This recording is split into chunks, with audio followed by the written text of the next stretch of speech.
دیکھیے ذرا حضرت عمر رضی اللہ تعالیٰ عنہ مزاج کے لحاظ سے سخت ہیں. ایک نوجوان آیا, اس نے آ کے رونا. یہ پہلو آپ نے ضرور یاد رکھنا ہے میرے سیدنا فاروق اعظم کا, ہمارے امام, ہمارے قائد, ہمارے لیڈر, رہنما, مقتدا حضرت فاروق اعظم رضی اللہ. یہ انداز ضرور یاد رکھیے گا. حضرت عمر فاروق کا یہ طبقات ابن سعد میں موجود ہے. نوجوان آیا اور آ کے رو ہی پڑا. حضرت عمر نے اس کو روتے دیکھا تو فرمایا بیٹا کیا ہوا؟ کہنے لگے حضور فلاں علاقے کے فلاں گورنر صاحب کا مسئلہ ہے.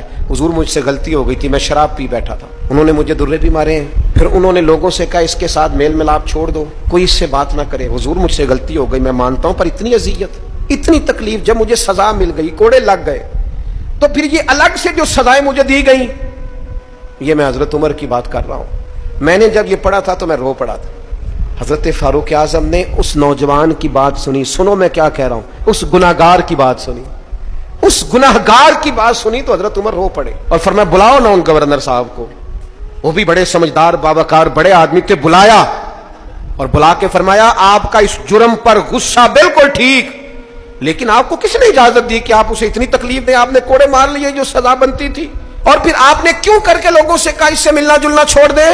فرمایا اب میں آپ کو حکمن کہتا ہوں, اگر آج کے بعد آپ نے کوئی ایسا کام کیا تو میں آپ کو سزا دوں گا. فرمانے لگے آپ نے کہا تھا نا لوگ ان سے ملے جلے نہ. فرمایا اب آپ ہی لوگوں سے کہیں ان سے ملاقات شروع کریں. جب انہوں نے توبہ کر لی, اپنا گناہ مان لیا, جب اقرار کر لیا, معافی مانگ لی, اب سزا کا کیا مانا ہوں, اب تکلیف کا کیا مانا ہوا؟ سیدنا فاروق اعظم رضی اللہ تعالیٰ عنہ فرمانے لگے اگر یہ سچی توبہ کر لے تو پھر تو ان کی گواہی بھی قبول کی جائے گی, ان کی گواہی تک ہم قبول کریں گے. وہ کسی نے کہا تھا الجھے الجھے بکھرے بکھرے روز و شب دیکھے گا کون, لوگ تیرا جرم دیکھیں گے سبب دیکھے گا کون. لوگ معافی نہیں دیتے, لوگ درگزر ہی نہیں کرتے.